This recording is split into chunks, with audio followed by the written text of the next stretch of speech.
ഇപ്പോൾ ഈ കർണാടകയിലെ കുടകിൽ ട്രെക്കിങ്ങിനിടെ കാണാതായ മലയാളി യുവതി ശരണ്യയ്ക്കായി 4ാം ദിവസവും തെരച്ചിൽ നടക്കുന്നുണ്ട്. അതിന്റെ വിശദാംശങ്ങൾ ഇപ്പോൾ കൂടുതലായി പുറത്തു വരുന്നുണ്ട്. കോഴിക്കോട് നാദാപുരം സ്വദേശിനിയാണ് കാണാതായ പെൺകുട്ടി. കൊച്ചിയിൽ IT കമ്പനി ജീവനക്കാരിയാണ്. കഴിഞ്ഞ വ്യാഴാഴ്ച ഉച്ചയോടെയാണ് ഈ കുട്ടിയെ കാണാതായത്.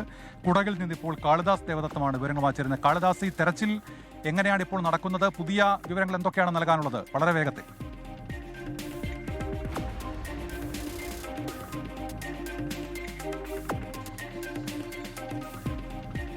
ഉന്മേഷ്, ഇപ്പോൾ 4ാം ദിവസമായി തെരച്ചിൽ തുടരുകയാണ്. 4 ദിവസമായി ശരണ്യയെ കണ്ടെത്താനായിട്ടില്ല എന്നുള്ളതാണ്. അതിനെ തുടർന്ന് ഇപ്പോൾ ദൗത്യം നടന്നുകൊണ്ടിരിക്കുന്നു. 40ഓളം പേരടങ്ങുന്ന ദൗത്യ സംഘം ഇപ്പോൾ തെരച്ചിലിനായി ഉള്ളിലേക്ക് കയറിയിട്ടുണ്ട് എന്നുള്ളതാണ്.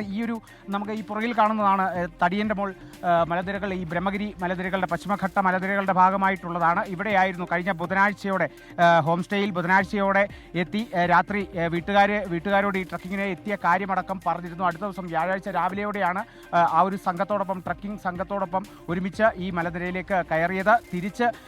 സംഘം തിരിച്ചെത്തിയെങ്കിലും ശരണ്യ തിരിച്ചെത്തിയിരുന്നില്ല. എന്നാൽ 2:30ഓടെ ഈ ശരണ്യ കൃത്യമായി ഹോം സ്റ്റേയിൽ വിളിച്ചു പറഞ്ഞിരുന്നു തനിക്ക് വഴി തെറ്റി എന്നുള്ളത്. ശേഷം പിന്നീട് ബന്ധപ്പെടാനായിട്ടില്ല എന്നുള്ളതാണ് മനസ്സിലാക്കുന്നത്. ഇപ്പോൾ 4 ദിവസമായി വ്യാഴാഴ്ച ഉച്ചയോടുകൂടിയാണ് ശരണ്യയെ പൂർണ്ണമായും കാണാതാകുന്നത്. കൂടുതൽ വിവരങ്ങൾ ലഭിക്കാതായത്. ശേഷം ഈ ഒരു ദിവസം ഞായറാഴ്ച ഈ ഒരു ദിവസത്തിലേക്ക് എത്തിയപ്പോൾ പോലും എവിടെയാണ് ശരണ്യ എന്നുള്ളത് ഇനിയും കണ്ടെത്താനായിട്ടില്ല. കേരളത്തിൽ നിന്നുള്ള സംഘം ഇതുവരെ ജോയിൻ ചെയ്തിട്ടില്ല. ഉടൻ തന്നെ ജോയിൻ ചെയ്യുമെന്നുള്ള വിവരങ്ങളൊക്കെ നമുക്ക് ലഭിക്കുന്നു. ഇതുവരെയും കേരളത്തിൽ നിന്നുള്ള സംഘം ഇതുവരെ ജോയിൻ ചെയ്തിട്ടില്ല. പക്ഷേ കർണാടകയിൽ നിന്നും വനംവകുപ്പിൻ്റെ സംഘമൊക്കെ തന്നെ അവിടെ പരിശോധന നടത്തുന്നുണ്ട്, തിരച്ചിൽ തുടരുന്നുണ്ട്. പ്രതികൂല കാലാവസ്ഥയാണെന്നുള്ളതും കൂടിയാണ് മനസ്സിലാക്കുന്നത്. ഇപ്പോൾ ശരണ്യയുടെ കുടുംബമടക്കം ഈ ഒരു പ്രദേശത്തേക്ക് ഇവിടെ എത്തിച്ചേർന്നിട്ടുണ്ട്. അവരും ഏറെ ആശങ്കയിലാണ്. ഇനിയിപ്പോൾ അവരുടെ ആശങ്ക, ഏറ്റവും ഒടുവിൽ ഈ ഒരു ബുധനാഴ്ച ഇവിടെ എത്തിയതിനു ശേഷമാണ് കുടുംബത്തെ ശരണ്യ ബന്ധപ്പെട്ടിരുന്നത്. ശരണ്യയുടെ അമ്മാവൻ ഇവിടെ കുടുംബത്തെ വിളിച്ചറിയിച്ചിരുന്നത് ട്രക്കിങ്ങിനായി എത്തിയത്. വ്യാഴാഴ്ചയോടെ 2:30ക്കാണ് ഹോം സ്റ്റേയിലും വിളിച്ചു പറഞ്ഞത്. പിന്നെ അതിനുശേഷം ഒരു വിവരമില്ല.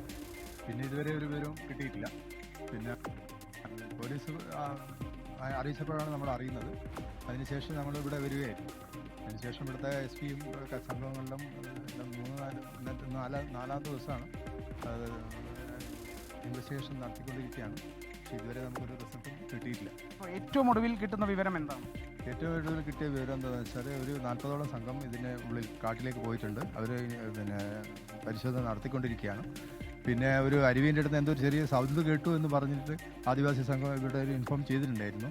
പക്ഷേ അതിൻ്റെ മറ്റു കാര്യങ്ങളൊന്നും നമ്മൾ അറിയില്ല. അപ്പോൾ അതിൽ ഞങ്ങളൊരു പ്രതീക്ഷ വെക്കുകയാണ്. അതുതന്നെയാണ് ഇപ്പോൾ ആ ഒരു പ്രതീക്ഷ. ഇപ്പോൾ ശരണ്യയെ കിട്ടുമെന്നുള്ള തന്നെ ഉള്ള പ്രതീക്ഷയിൽ തന്നെ കുടുംബം അടക്കം ഇവിടെയുണ്ട്. ഒപ്പം തന്നെ ഈ ഒരു മേഖല എന്ന് പറയുന്നത് വന്യജീവികൾ അധികം ഉള്ള മേഖലയാണ്. അപ്പോൾ അത്തരത്തിലുള്ള ചില ആശങ്കകളും കൂടിയുണ്ട്. ഈ ഭാഗമണ്ഡല ഫോറസ്റ്റ് റേഞ്ചിന് കീഴിൽ വരുന്നതാണ് ഈ ഒരു പ്രദേശം മൊത്തം. തടിയൻ്റെ മോൾ മലനിരയിലേക്ക് സ്ഥിരമായി ട്രക്കിംഗ് നടത്തുന്നതാണ്. ദിവസേന അവിടെ ട്രക്കിങ്ങിനായി ആളുകൾ എത്തുന്നതാണ്. എന്നാൽ ഇത്തരത്തിൽ കാണാതാകുന്ന ഒരു സംഭവം ഇതാദ്യമാണ് എന്നുള്ളതും കൂടിയാണ് നമുക്ക് മനസ്സിലാകുന്നത്. എന്തായാലും തെരച്ചിൽ ഊർജിതമായി തുടരുന്നു എന്നുള്ളതാണ് മനസ്സിലാക്കുന്നത്.